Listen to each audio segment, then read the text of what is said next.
Hey, selamat datang kembali di podcast kekoreaan. Kita udah ganti kostum. Di episode ini kita akan ngebahas soal drama Korea. Nah, kan sebelumnya kalau di kekoreaan agak jarang ya bahas drakor ya, karena drakor itu partnya Ron di podcast Nggak Drakor tentu saja. Tapi di episode 3 kekoreaan kolaborasi bareng sama Korean Cultural Center Indonesia, K-Influencer, terus Korea Creative Content Agency di podcast Hallyu Series 2025. Nah, ini kita ada bintang tamu, narasumber, teman ngobrolnya Ron hari ini.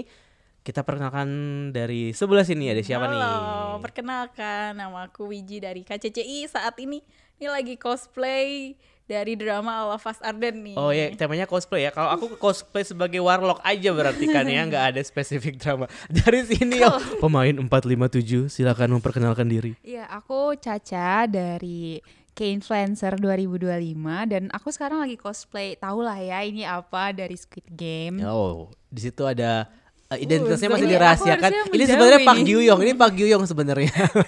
Silakan memperkenalkan diri. Dia lihat banget loh tadi sampai nutupin muka sepanjang kita mulai ini. Halo semuanya, aku Lia, K-Influencer sejak tahun 2023. Yeay, selamat datang di kekoreaan. Nah, ini kan semua udah pada drakor banget gitu ya. Ngomongin drakor nih. Drakor terakhir yang kalian tonton apa dari Kak Wiji? Aku terakhir nonton itu Head Over Heels. Oh, Head Over Heels. Oke. Suka nggak? Suka, bagus banget Bagus tentang banget. mudang-mudang. Oke. Kalau Caca sama Lia? Kalau aku terakhir aku nonton Weak Hero Weak Hero Class, oke. Iya. Yang season 2? season 2. Oke. Kalau aku sebenarnya lupa urutan terakhir, tapi kayaknya Squid Game ya. Squid Game. Oh, Squid emang Game yang emang sesi terakhir. ini ya. Emang mendalami peran mendalami sekali. banget ya. Totalitas. Wiji nonton Squid Game nggak?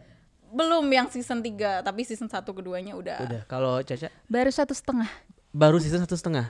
Iya. Oke, Lia udah 3 kan? Udah. Nah, sekarang nih kan kalau kita ngomongin drakor ya, di episode 1 kan kita pernah bahas K-pop dan semua sepakat kalau kita nih sebenarnya generasinya sama nih gitu kan, kayak generasi SHINee, generasi Suju, terus juga Soshi gitu. Waktu itu Kak Wiji nggak ada sih. Kak Wiji generasi apa? Suju juga kan. Jadi kayak mungkin around 2009-2010 kita awal-awal suka sama drama Korea atau mungkin terekspos ya sama drama Korea ya. Ingat gak sih zaman-zaman itu perjuangannya buat nyari konten drama Korea sesusah apa? Kayak kalau aku personally kan dulu kan kuliahnya di Depok ya, dan di pinggir rel kan banyak ya jual-jual DVD kan, dan disitulah momen perkenalan aku dengan konten Korea sebenarnya secara ilegal, tapi ternyata impactnya pun sampai hari ini gitu. Kalau kalian ada cerita nggak soal di zaman-zaman itu, atau kapan sih sebenarnya kalian pertama kali mulai kayak ngikutin drakor? Karena tadi kita sempat ngobrol off the record, ada yang belum nonton Boys Before Flower. Siapa ya itu? Siapa ya? Itu siapa ya? Siapa Kak Wiji gimana? Aku sendiri sih kayak mulai nonton drama itu sekitar 2011-an, itu pun dari stasiun televisi. Oh iya, benar. Dulu stasiun televisi Indonesia menayangkan drakor yang Dan cuman satu memang yang ya, nayangin dan pada saat itu ya. banyak banget, dan juga judul-judul populer saat itu ada 49 Days, Dream High, terus High, iya wah, benar. itu zaman masih nungguin di TV. Wah, mau nonton Dream High. Generasinya masih TV ya. Iya, generasi Ketahuan masih kalau dia TV. bukan Gen Z. Kalau Caca sama Lia, Caca gimana Caca? Aku tuh pertama kali sih ingat, aku pertama kali kenal drakor tuh tahun 2017. Waktu itu dikenalin sama temen. Jadi temen juga selain suka K-pop, juga suka nontonin drakor dan sering ngomongin juga di kelas. Oke. Karena aku FOMO kan anaknya, jadi aku tanya itu apa sih. Akhirnya disuruh lah nonton sama mereka, coba nih tonton Reply 1988. Oh, apakah Awalnya- kita akan memulai perdebatan serunya? Tim siapa nih? Tim siapa, Siapa nih? nih? Kita mau tahu tim kamu dulu deh. Kamu tim siapa? Siapa ya? Junyo sih. Oh, Jungpal. Pas kamu diperkenalkan sama temen kamu, kenapa akhirnya kamu kayak oke, gue hook nih sama ini? Oke, jadi awalnya tuh emang bosan jujur. Iya. Beberapa puluh menit pertama tuh bosan. Cuman di episode 1 ada adegan di mana siapa Harry dia apa?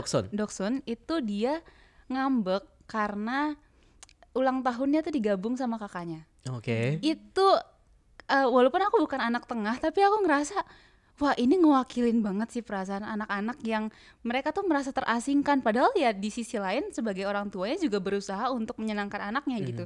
Cuman mungkin bagi si Doksunnya itu nggak nyampe, dan itu dari yang awalnya aku mikir ini apa sih, bosen, pengen aku drop, sampai akhirnya oh iya ternyata emang ini alasannya kenapa drama ini tuh jadi salah satu drama terbaik sepanjang masa gitu. Akhirnya udah mulai dari situ langsung aku selesai sampai habis.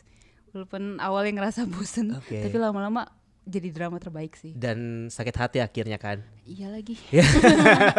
Karena yang menang Choi Taek. Tapi real life-nya sempat lah ya. Sebelum muncul oke.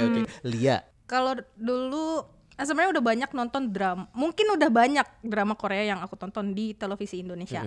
Tapi saat itu kan belum sadar kalau itu drama Korea, pikirnya itu drama tetangganya gitu. Nah, tapi pas suatu ketika tuh teman aku minjemin aku DVD tidak resminya Secret Garden.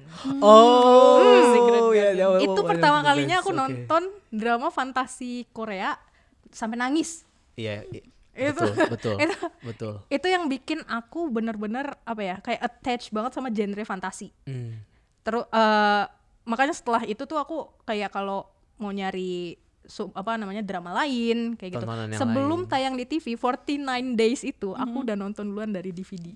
Wow. Dan aku udah nangis duluan. Jadi pas itu tayang di salah satu stasiun televisi itu aku kayak ini lagi nggak mau nonton. Iya. Berarti kalau Lia sukanya emang yang fantasy ya, kayak fantasi, gitu ya. Tapi sekaligus kalau bisa tuh ada bumbu drama heart wrenchingnya gitu loh. Yang sedih-sedih ya, gitu. Tetap harus ada. Benar. Menguras air matanya ya. Betul banget. Oke. Dan sekarang kan udah banyak nih, udah nggak sesusah 10 tahun, 15 tahun yang lalu untuk mendapatkan konten drama Korea gitu kan. Kalau misalkan sebelumnya harus nungguin di TV, kalau sekarang kayak ya udah tinggal buka handphone atau tinggal buka laptop udah bisa nih nonton langsung, karena banyak banget OTT juga yang nayangin. Dan bahkan OTT pun sekarang nih berantem nih, mana nih yang punya konten lebih bagus, mana yang punya konten paling bagus gitu kan. Kalau dengan banyaknya OTT yang menayangkan drama Korea sekarang,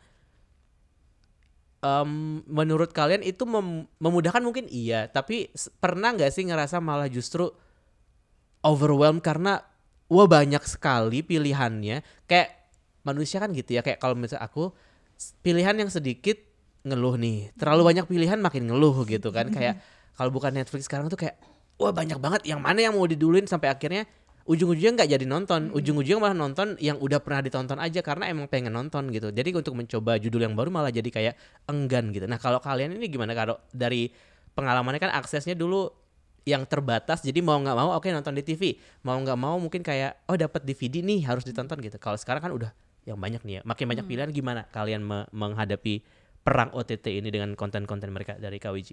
Kalau aku sih karena nonton drama juga berdasarkan aktor dan juga sinopsis nih. Jadi pertimbangannya karena itu tuh pemilihan drama. Jadi nggak harus lagi viral nih gitu. Nggak harus yang lagi viral. Jadi semutnya dan sesukanya aja. Nah, karena untuk OTT langganan sih aku langganan salah satu aja. Nah, dan itu sepertinya udah cukup. Tapi kalau kadang ada yang nemu juga nih mau nonton salah satu judul drama, adanya di OTT sebelah. Nah, itu cara ngatasinnya sih paling aku minta pinjam akun. Kalau Lia gimana menghadapi OTT yang ramai? Kalau aku juga termasuk penggemar drama Korea yang ngerasa sekarang tuh zaman sekarang tuh overwhelming banget sih. Parah. Udah dalam satu hari tuh drama tayang bisa banyak banget sampai bingung kita harus nonton yang mana dulu. Tapi kalau dulu padahal kan ya memang ya kurang lebih sama gitu. Misalkan hari Senin saluran TV ini keluarin apa, ini apa gitu. Tapi kalau dulu kayak kesannya masih bisa kita pilih dengan karena informasinya nggak langsung jor-joran gitu. Jadi kitanya juga masih bisa santai nontonin satu-satu. Mungkin juga karena tayangnya di TV, jadi kita percaya bahwa TV ini akan menayangkan program pilihan yang terbaik gitu ya buat kita. Jadi kita udah dipilihin duluan sama si TV gitu kan ya. Benar. Makanya kalau dulu aku masih bisa nontonin banyak drama. Tapi kalau sekarang udah bingung mulainya dari mana. Jadinya ya itu pilih drama tuh kalau enggak fantasi based on sinopsisnya. Kalau Caca gimana? Apa? Kalau aku pembuka jalannya. Kalau aku jujur aku bukan tipikal orang yang buka OTT lalu milih. Aku tuh lebih ke ada genre yang aku suka dan ada pemain yang aku suka, baru aku akan mencari di mana dia berada, di OTT mana gitu. Based on pemain dan juga cerita ya. Sejauh ini yang menurut kamu ketika kamu melakukan itu, kamu tonton terus kamu happy? Weak Hero itu. Weak Hero. Nah, karena aku emang juga suka Park Ji Hoon kan. Dia tuh actingnya dari matanya itu loh, aku suka banget. Jadi apapun yang dia mainkan aku suka. Gitu. Nah, tadi OTT tuh biasanya tantangan terbesarnya menurut aku sekarang ini adalah kayaknya kita nggak perlu nonton dramanya full, kita pasti akan tahu deh ceritanya. Karena spoiler itu pasti banyak banget di sosmed kan. Apalagi kalau misalkan kita chronically online di TikTok kan pasti ada aja gitu orang yang akan upload konten itu gitu. Itu sebagai penonton kayak mungkin masing-masing kalian punya gaya menonton, gaya menyaksikan yang berbeda-beda ya. Maksudnya kayak ada yang mungkin kayak tadi langganannya setelah tahu bahwa ada yang ini yang main gitu segala macam. Tapi ketika mendapatkan banyak sekali konten kayak spoiler kayak gitu, ngerusak experience kalian nonton gak sih? Atau mungkin justru kalian berusaha untuk, kalau misalnya aku walaupun aku banyak nonton drakor tapi aku menjaga banget algoritma sosmedku untuk enggak sama sekali ada drakor gitu. Karena aku tipe yang enggak, ini bakal ngerusak experience gue banget gitu. Aku tipenya kayak gitu. Kalau kalian gimana? Kalau aku kalau udah kena spoiler tuh jadi willing buat nontonnya tuh jadi lama-lama nanti nggak jadi nonton lagi kayak itu kejadian di aku pas When Life Give You Tangerine, kayak sayang banget itu aku udah terlalu terpapar banyak banget spoiler dan pas nontonnya tuh akhirnya bosan sendiri di tengah-tengah, jadi nggak sampai lanjut. Itu ngaruh sih, itu ngaruh. Untungnya makanya pas kita pernah bahas Tangerines di episode ngedrakor, di podcast ngedrakor, dan aku bilang kayak untuk bikin episode itu aku beneran ngejaga algoritmanya supaya, karena aku suka banget IU kan, dan karena aku suka dia secara K-pop pasti satu hari itu akan muncul gitu di situ. Udah gitu kan marketingnya masif banget kan, dan dengan segala potongan-potongan itu, jadi nggak bisa, mendingan dijaga sama sekali. Kalau Lia gimana pengalaman kamu? Kalau aku terkait spoiler ya, terkadang emang itu merusak suasana menonton sih, perasaan menonton. Tapi kadang malah nambah sensasi yang agak beda aja. Contohnya aku dulu nonton dramanya Lee Seung-gi, Mouse. Yes, itu aku udah kena spoilernya dapat dari mana? Dari variety show-nya si Enu sama Lee Seung-gi. Gara-gara Ca Enu tuh aku kena spoiler di situ. Bisa lagi. Akhirnya kayak ya udah deh, mau nggak mau nonton gitu kan, karena udah tahu penjahatnya siapa. Aku di episode awal tuh kayak greget banget, ini revelationnya bakal kayak gimana, karena di awal tuh villainnya tuh berhasil nipu penonton gitu kesannya kan. Dan spesifik soal Mouse itu kayak jarang banget kasus di mana pemeran utamanya apalagi Lee Seung-gi yang kemudian dibalikin dia adalah ternyata mastermind-nya gitu kan. Benar. Jadi beneran itu one of a kind sih menurut aku sih Mouse itu. Aku kayaknya baru kena spoiler juga nih, aku belum nonton. Oke, sampai sini juga episode kali ini. Kalau Caca gimana tuh? Kamu termasuk aktif di sosmed kan? Tentu saja aktif di sosmed karena kalian content creator. Terus membentengi diri dari spoiler. Kalau aku terkait spoiler itu sebenarnya ada dua. Antara kalau misalnya itu tontonan yang aku belum tahu sama sekali, aku akan dapat hook untuk nonton itu ketika ada misalnya kadang suka ada reel yang nampilin cuplikan-cuplikan kayak gitu-gitu kan. Kalau aku nonton itu aku malah jadi semangat untuk ngelihat dramanya secara full. Tapi kalau misalnya tontonan itu adalah yang emang aku nanti-nanti, kayak kemarin Weak Hero season 2, itu aku belum nonton tapi aku udah kena ending yang bener-bener ditunggu-tunggu segala penonton. Ada kemunculan seseorang di sana. Itu aku marah sih. Akhirnya ya udah mau nggak mau aku harus nonton, langsung aku hajar semuanya. Malah jadi terpacu buat karena udah kena ya udah selesaiin aja deh gitu. Daripada kena lebih banyak lagi gitu.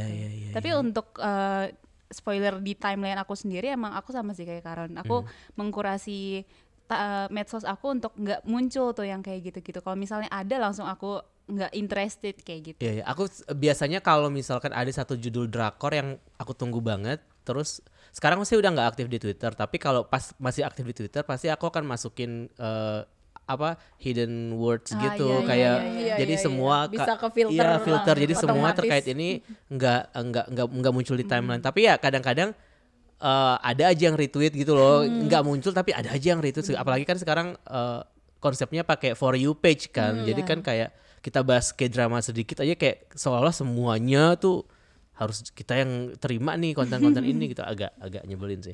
Nah dulu kan drakor tuh satu tontonan yang bisa dibilang aku nyebutnya humble ya karena penontonnya tuh pasti ya TTA aja nih gitu yang tahu-tahu aja gitu nggak semua orang nonton drakor kan bahkan ada momen dimana aku ingat banget momen pas zaman kuliah kayak dulu kan aku suka banget Song Joong Ki terus nontonin dramanya Yuna terus kayak nontonin dramanya Siwon gitu sesuka itu sama drakor sampai kayaknya aku pernah satu hari pakai wallpaper laptopku tuh poster drakor gitu.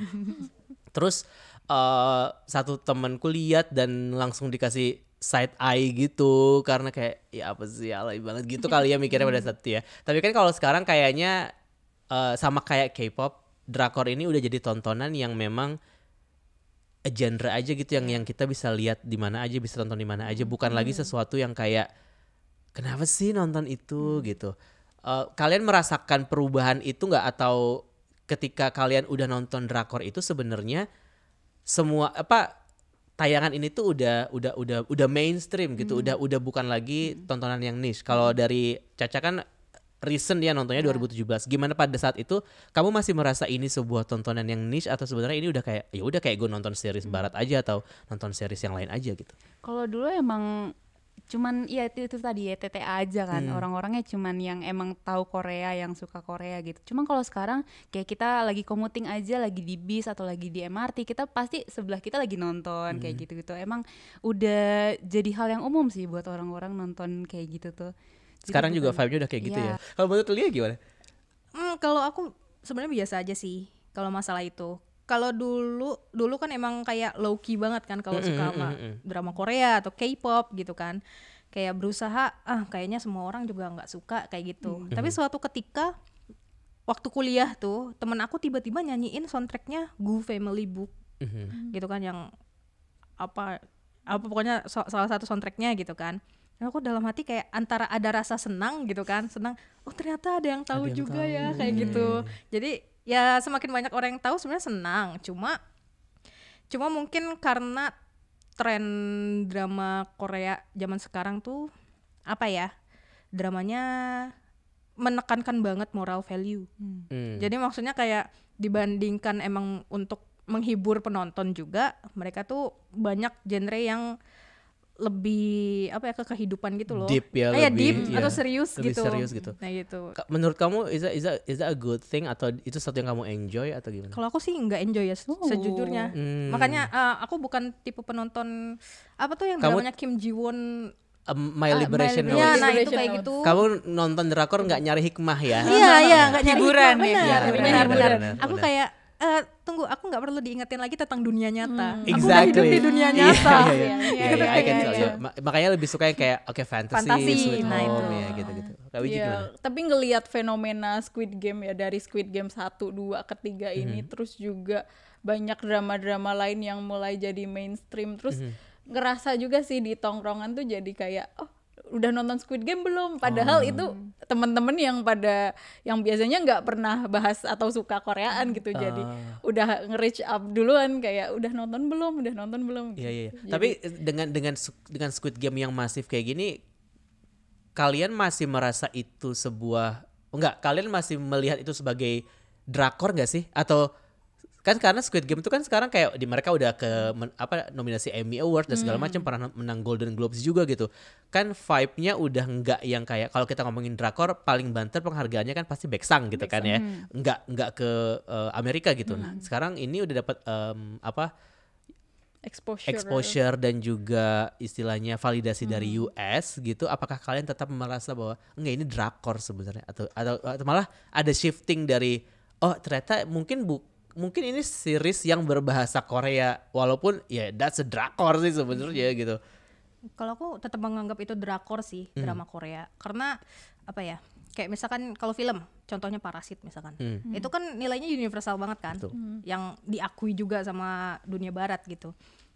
Squid Game juga aku lihatnya seperti itu, kayak ya ini produksi Korea memang gitu kan, tapi memang mendapatkan exposure yang lebih di barat karena marketingnya kena iya, marketingnya kena karena mereka memasukkan juga nilai-nilai yang lebih universal dan nempel ke barat. Ya benar sih, benar. Ngelihat sekarang drama Korea jadi gampang diakses, jadi banyak judul dan segala macam. Kalian punya ini nggak? Punya kayak satu judul kalau misalkan mau merekomendasikan ini ke penonton baru yang nggak lo harus nonton ini, lo pasti akan suka drakor. Ya, susah kan?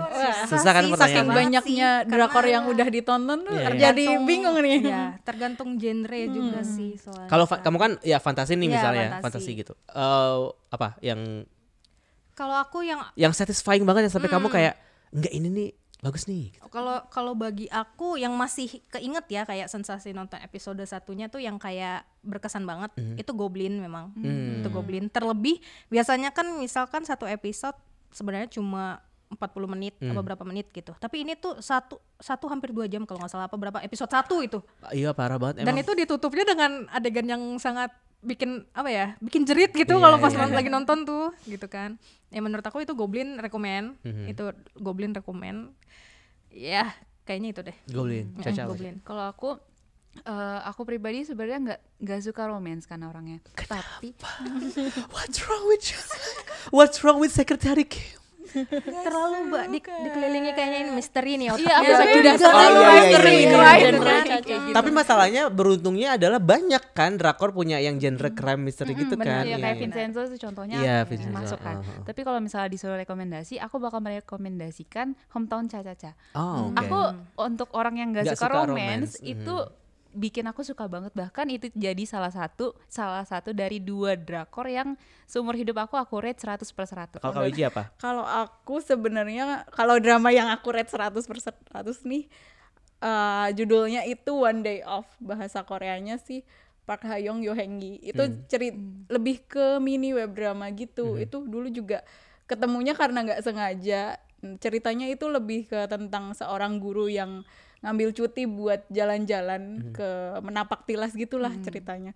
Itu suka banget karena cara penyampaian ceritanya yang simple, terus sinematografinya yang cakep banget, dan setiap episodenya beda-beda. Kalau aku tetap konsisten dengan Mask Girl. Mas Girl. Kalian pernah dengar nggak? Netflix. Iya. Pusing. Tadi kamu udah selesai. Mana ya? Kenapa suka? Kenapa suka? Karena di antara semua produk ini aku lihat langsung ke kamera ya, karena aku pengen ngomong langsung ke masyarakat Indonesia nggak ya? Karena dari semua drakor Netflix yang original, menurut aku yang itu yang nendang banget, yang kayak mereka nggak menawarkan kita akan season 2, enggak. Mereka tidak menawarkan open ending or anyway. Somehow mungkin iya open ending, tapi semua ceritanya itu tuh ada close. Semuanya tuh tertutup dengan kayak berhenti di situ dan wah satisfying. Itu menurut aku. Absolute Cinema. Iya, Absolute Cinema itu ya. Dan Absolute Cinema. acting dari pemain-pemainnya kan ada Nana, terus juga ada Go Hyun Jong yang main di what is it, Great Queen Sondok, Go Hyun Jong. Itu semuanya actingnya nauzubillah min zalik. Dan tegangnya dapat banget deh. Dapat banget. Dapat banget itu Dan nonton. aku kan sebenarnya aku suka thriller crime juga. Nah, ini tuh kayak ngegabungin semua elemen yang aku suka, kayak thriller crime-nya ada, terus social issue komentarinya ada, dan kayak the best deh. Ini kayaknya aku belum pernah lagi nemu drama yang ngasih impact yang kayak lo harus nonton ini. Itu selain ini yang recent tuh si Mask Girl ini. Dan sejujurnya Netflix belum lagi ngerilis drama yang ngasih impact kayak gini. Dan dia pendek, cuman kayak 8 episode apa 6 episode gitu. Bagus banget. Aku rekomendasikan ini ke kalian. S-Line juga sebenarnya bagus sih, tapi endingnya agak sedikit. Itu udah tamat ya? Udah, itu cuma 6 6 doang. Iya. Itu aku udah terlalu terpapar ininya. Bakal spoiler. Banyak ya, spoiler. spoilernya. Iya, Iya. itu nyebelinnya itu sebenarnya Iya. itu. yang Jadi kayak spoilernya. ya udahlah gitu kan. Iya. Nah, kita nggak bisa nih ngomongin drakor tanpa membahas soal makanan yang ada di dalamnya. Karena yang salah satu hal yang aku suka dari Hallyu secara umum adalah bagaimana mereka bisa kayak nyelipin setiap unsur-unsur dari entah itu kayak arts atau food atau musik itu ke dalam satu produk yang bernama si drakor ini gitu. Dan kan kalau di drama Korea tuh makanan tuh selalu punya shot yang lebih cantik daripada pemain manapun ya. Kayak beauty shotnya tuh pasti lebih menggiurkan gitu. Pas nonton jadi pengen makan juga. Tapi emang teknik kameranya Korea tuh kayaknya sesuatu banget sih. Kalau misalnya masalah makanan tuh kayak kok tahu sih mereka yang cakep gimana. Iya. Kalau kita mau kalau mau dikasih timeline gitu, kalian lebih kenal drakor dulu atau makanan Korea dulu atau tahu makanan Korea dari drakor? Tahu makanan Korea aku tahu dari drakor juga. Berarti sama ya kayak gitu ya. Makanan yang sering membuat ingin mencoba. Sama Gapsel kan nggak boleh nih, kita kan nggak boleh ya. Karena semua yang bakar-bakar ini kayak aduh pengen Kak, tapi nggak boleh nih Kak gitu kan. Apa yang kalau aku pribadi anaknya suka mimian, jadi semua bentuk ramyeon tuh pasti aku akan tergiur gitu. Terus chicken, Korean fried chicken, itu juga. Korean chicken. Kalau aku sih paling suka tteokbokki sih Kak, itu kalau di drama sausnya bener-bener menggoda ya. Langsung kayak pas nonton drama ada pemain yang makan tteokbokki, pengen juga deh jadi makan tteokbokki. Iya. Dan drama yang nampilin tteokbokki kayaknya hampir semua ya, karena hampir kan semua. Kayak street food pasti street muncul food. Kan ya. Iya. Kayak apa sih? Kalau aku kalau di drama tuh kadang suka yang kuah-kuah kaldu gitu loh, kayak samgyetang gitu-gitu aku suka. Tapi kalau untuk yang terekspos banget dari drama sampai akhirnya ini jadi makan favorit aku adalah kimbap. Gara-gara Uyongu. Itu aku gara-gara drama itu jadi suka banget sama kimbap. Iya. Kimbap tuh emang sih kayak gampang didapat terus langsung ngenyangin dalam sekali gigit gitu ya. Karbohidrat ya. Karbohidrat, tapi ada sayurnya juga kan. Iya. Kalau aku paling terpengaruh tuh waktu nonton Weightlifting Fairy Kim Bok-ju. Itu kan geng makan mulu kerjaannya kan. Iya. Itu di situ tuh udah berbagai macam makanan. Tapi utamanya sih ini sih emang street foodnya sih, kayak tteokbokkinya, odengnya gitu. Mereka kan makannya lahap banget gitu kan. Swag. Iya gitu. Terus jadi kayak chewy apa sih itu rasanya, jadi pengen ngunyah juga gitu kesannya. Iya. Dan gara-gara itu juga kan sekarang jadi banyak banget produk-produk lokal yang menampilkan rasa-rasa Korea juga kan ya. Kayak ada produk apa yang tteokbokki, produk apa yang ada ramyeon Korea segala macam, dan akses untuk ngedapetin produk Korea yang diimport pun gitu ya, yang emang instan tapi otentik nih gitu kan, juga jadi lebih gampang kalau sekarang ya. Tapi kalian sepakat gak sih kalau ternyata memang efek dari menampilkan makanan di film atau di drakor itu ya sukses bikin pengen gitu. Iya gak sih? Iya. Sukses pengen banget tadi, apalagi banget kita lagi nonton drakor tengah malam ada yang pemain main makan ramyeon, jadi pengen langsung ke dapur tuh Kak. Berbahaya banget itu. Iya. Kita ngomongin makanan, kita ngomongin soal drakor. Terus di drakor pun ternyata ada beberapa tayangan drama Korea yang nampilin brand Indonesia. Pada masanya kan itu cukup menghebohkan ya, karena sangat heboh ya. Karena mungkin karena emang kayak sama kayak misalkan kalau di K-pop tiba-tiba ada di Takarang gitu kan. Tiba-tiba ada orang Indonesia di K-pop gitu kan. Atau sama nih. sesimpel kesebut nama Indonesia aja. Iya, bener gitu. Bangga. Iya, kan kalau belakangan kan sering banget ada produk ya, sebutlah produk permen kopi atau produk kopi juga gitu ya, kopi putih gitu kan, yang brand ambasadornya juga Lee Min Ho juga gitu. Ketika kalian menemukan itu di drakor, karena kita udah besar dengan produk kopi ini gitu. Maksudnya kita kehidupan anak-anak kita juga pasti diwarnai dengan permen-permen ini gitu kan. Tapi ketika muncul di situ, kalian ngerasa cringe atau kayak wah gitu atau gimana? Respons pertamanya gimana? Aku pertama wah ya, kayak bisa loh ternyata brand Indonesia nge-reach atau collab sama drama Korea, dan congrats agensi. Iya, congrats yang bisa tembus ya. Terus juga penempatannya sih Kak yang bikin aku emes juga, penempatannya itu pas, nggak terlalu kelihatan benar, kayak iklan banget, tidak kayak karena aku termasuk orang yang suka kalau ngeliat PPL yang maksa. Benar. Iya, tiba diangkat pura-pura skenario-nya, dibaca ingredients-nya juga. Iya. Ini kayak sinetron TV kita sih. Iya, benar. Enggak apa-apa, itu kan jadi permen kopi muncul di Korea biar jadi referensi gimana caranya untuk TPL yang baik ya. Benar.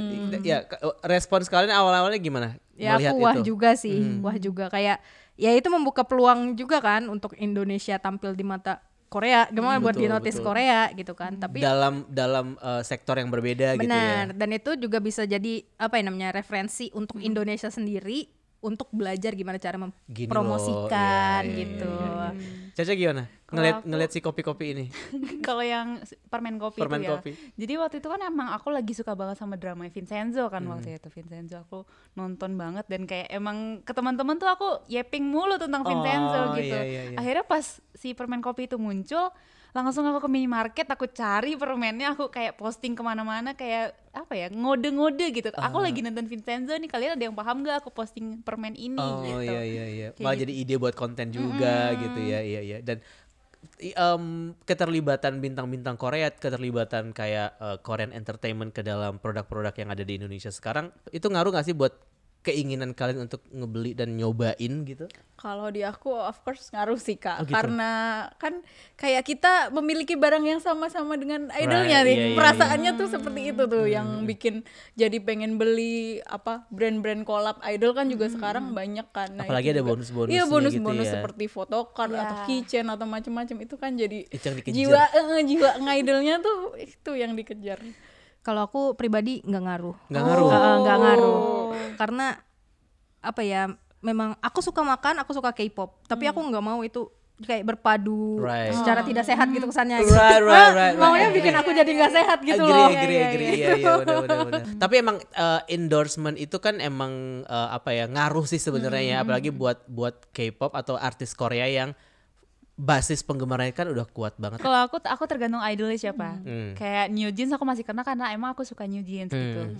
Tapi kalau misalnya untuk artis-artis yang boyband yang emang aku nggak nge-stan ya udah aku nggak bakal beli. Ya berarti kalau emang karena kalau emang kamu adalah target marketnya gitu ya. Bener. Tapi kalau yang lain kayak ya udah gitu. Bener. Tapi kalau misalkan produknya yang udah besar atau mungkin produk-produk yang emang bahkan sebelum artis ini ada pun kita emang udah beli, pada akhirnya kan kayak ya udah kayak produk mie instan gitu misalnya kan kayak ya, sebelum di endorse New Jeans pun ya gue udah makan itu masalahnya gitu. Jadi New Jeans nggak mempengaruhi keinginan gue buat beli, dan lagi pula brand mereka kan juga udah emang go international. Iya bener. Ini ngomongin soal ramyeon, ada satu adegan ramyeon yang ikonik banget yang belakangan ini lagi diomongin sama orang-orang juga, itu dari K-pop Demon Hunters. Iya. Kalian nonton? Sudah nonton. Udah bikin cover golden. Udah nyoba. Berhasil. Udah bikin konten. Enggak dong tentunya. Bengek belakangnya bengek. Real. Menurut kalian apa yang membuat film ini begitu berhasil, begitu viral, begitu dibicarakan, terlepas dari yang pertama ini produk Netflix yang mana pasti viral kalau udah Netflix, tapi secara kontennya, secara ceritanya, apa yang bikin kalian merasa kayak ini oke nih gitu? Kalau aku pas pertama kali nonton tuh aku takjub, kagum gitu, karena sangat Korea, detailnya tuh sampai detail kecil. Kayak ramyeon muncul gitu, nggak cuma ramyeon tapi kayak ada kimbapnya juga, terus yang lain juga gitu kan, tteokbokkinya juga ada gitu, detail dan nggak setengah-setengah. Jadi kayak emang mereka membuat film itu full Korea, budaya Korea. Risetnya tuh beneran ini banget ya. Iya, karena memang orang belakangnya juga kan direkturnya orang sutradaranya orang Korea juga. Dan mostly staff krunya juga memang Korean American. Benar. Ya. Jadi secara budaya itu kemungkinan untuk melesetnya itu sedikit gitu ya. Ya. Benar-benar itu yang bikin wow. Oke. Caca gimana? Kalau aku nambahin juga dari Kalia, yang bikin aku suka banget adalah budaya idolnya. Dan juga mereka kan dibuat secara global gitu ya, pakai bahasa Inggris juga kan. Selain itu juga lagunya tuh menurut aku semuanya nggak ada yang fail, semuanya benar-benar bagus banget, dan itu pasti masuk ke orang-orang gitu. Makanya kalau kita scroll pasti ada lagu Golden, lagu Betul. Free, lagu apa pasti di K-pop Demon Hunter semua. Saja Boys Ya, tiba-tiba. Soda Iya. Pop gitu Soda kan. Pop, Pop, iya. betul. Racun banget sih. Berarti dari sisi idol dan marketing musiknya ya. Kali Kalau siapa? dari aku juga itu setuju sama kata Caca, pendekatan yang dari idol itu tuh benar-benar ngebuka kan seperti yang kita tahu ya, model fandom K-pop ini tuh sangat udah masif gitu. Jadi sekalinya udah coba menuju ke tema itu tuh udah jadi lebih mudah diterima dan juga apa unsur-unsur cerita dan juga elemen-elemen di dalamnya yang erat dengan budaya Korea, jadi orang selain bisa apa hype tentang idol ini juga bisa belajar nih tentang budaya Korea yang lain lewat K-pop Demon Hunter. Kalau aku justru ngelihatnya lebih ke ini agak lebih reflektif karena aku belakangan ini tipenya suka nonton tuh pasti nyari hikmah. Iya.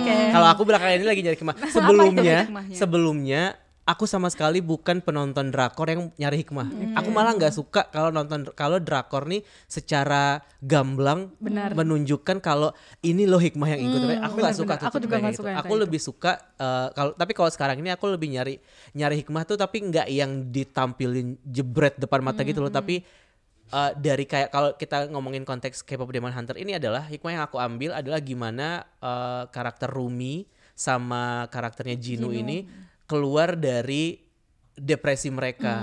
Nah itu yang aku jadi kayak setelah selesai impactnya tuh nggak yang wah hype K-pop, nggak kayak sedip itu gitu. Aku mikirnya Apalagi kayak kalau gitu. dengerin liriknya juga, Iya. liriknya kan pada deep semua. Dan backstory-nya kan kayak gimana Rumi punya apa mother figure yang namanya Celine yang juga ternyata toxic juga gitu kan, yang nggak ngasih dia buat ngasih apa embrace kekurangan dia segala macam. Terus dengan Jinu juga yang punya masa lalu yang kayak dihantui oleh traumanya dia, dan dia cuman kemauan dia cuman satu kok, dia cuman pengen suara-suara di kepala gue ini berhenti. Hikmah itu yang lebih kena ke aku gitu. Jadi pas nonton ini kayak kenapa gitu, aku malah jadi gitu. Padahal niat awalnya adalah untuk aku pengen terjun ke tren, aku pengen bersenang-senang, Cari hiburan. Pas selesai, hah? Kok jadi gini? Kok malah jadi rela ya? Iya, kok malah jadi gue jadi relate banget sama Jinu dengan depresinya, gue malah jadi relate banget sama Rumi dengan generational traumanya gitu, kayak kok jadi deep banget. Jadi belajar gitu. menerima diri sendiri. Right gitu, tapi ya pada akhirnya bagusnya dari K-pop Demon Hunter itu pada akhirnya kayak mereka menciptakan sebuah film yang kemasannya fun, yang ditujukan untuk mostly penonton anak-anak dan remaja, tapi kita sebagai orang dewasa pun ada value yang bisa kita ambil gitu. Nggak cuman yang kayak oke, let's cover Golden, enggak, ternyata kayak ya gimana kita bisa keluar dari perasaan tertekan itu, gimana kita bisa embrace kekurangan kita, nggak menyembunyikan jati diri kita kan, itu kan sebenarnya yang ingin disampaikan. Dan aku sih senengnya sama produk ini kayak hopefully anak-anak muda yang anak remaja yang nonton sekarang ini bisa kayak lebih vokal soal itu gitu, yang lebih bisa mencontoh Rumi, oh Rumi tuh kayak gini, so aku juga mau kayak gitu. Terima kasih teman-teman atas obrolannya hari ini, banyak banget yang udah bisa di-share ya. Tadi kayak ada beberapa judul drama Korea juga yang bisa mungkin teman-teman kekoreaan yang selama ini nggak pernah nonton drakor akhirnya bisa nemu. Ada Vincenzo tadi sempat disebut, terus ada Mouse juga sempat disebut, Weak Hero Class, Reply 88 ya. Mas Girl juga, tolong nonton Mas Girl semuanya. Ya jadi ada banyak rekomendasi drama Korea hari ini. Oke, seperti biasa kalau di kekoreaan kan kita endingnya selalu ada rekomendasi lagu nih, ya kan? Dari OST deh kali ini ya. Ada nggak yang keingetan ya? OST drama Korea yang paling ngena. Kalau aku udah tahu jawabannya apa, aku pasti akan suka banget sama Best Luck-nya Chen dari It's Okay That's Love. Jadi walaupun semua orang sudah tahu, tapi aku akan tetap fans EXO, harus mempromosikan EXO. Aku harus nyontek dulu Kalau playlist. aku lagi on repeat nih dengerin soundtracknya Welcome to Samdalri yang dinyanyiin Taeyeon, judulnya Dream. Ya, Taeyeon tuh emang Queen of Oz banget ya. Taeyeon suaranya luar biasa sih. Kalau aku bakal rekomendasiin Oz-nya Goblin, Ailey yang I Will Go to You Like a Personal. Oh my god. Aku belum pernah dengar lagu itu live, jadi itu masih ada di bucket list aku. Ya aku udah pernah deh. Aku udah pernah nonton Ailey. Sumpah bagus banget, aku merinding. Sumpah. Aku pernah nonton Ailey tapi pas zaman dulu banget, yang pertama kali dia ke Indo, dan yang recent kan ini yang dia kemarin ini kan. Terakhir. Oh, You're So Lucky. Oke. Wah. Aku iri. Oke, siap. Aku ya lagunya lama banget. Ini soundtracknya drama You Are Beautiful. You're Beautiful. Ya, yang nyanyi Angel. Promise. Iya. Itu juga salah satu yang ikonik sih. Itu kalau bisa dibilang sekarang belum ada lagi tuh yang drama Korea yang konsep band. Cowok jadi cewek nyamar jadi cowok, terus kayak masif populer. Kayak kita butuh sih judul-judul seperti itu lagi untuk dikeluarin. Bener. Ya Tapi kan? kalau sekarang kan band kan kayak ada macamnya Twinkling Watermelon. Iya Ya benar. kan? Terus Tetap ada tema yang seperti itu, benar. tapi yang Lovely Runner juga. Betul. Benar. Yang terakhir terkenal kayaknya Lovely Runner ya. Oke, terima kasih buat teman-teman yang udah ngasih rekomendasi lagu juga, udah ngobrol-ngobrol. Terus juga hari ini kita punya banyak banget topik menarik untuk dikulik-kulik. Kalau belum nonton K-pop Demon Hunters mungkin bisa tuh tadi lihat rekomendasi kita, adegan-adegan yang mana yang tadi bisa dikulik, dicari, dan kira-kira oh ini nih yang Korea banget nih, oh ini yang K-pop banget nih, bisa dicek di situ ya. Jangan lupa untuk buka website KCCI untuk isi survei drama Korea mana, makanan Korea mana, film apa yang paling kamu sukain juga ya. Terima kasih udah dengerin podcast Kekoreaan hari ini. Sampai jumpa di episode selanjutnya. Apaan tuh? Annyeong.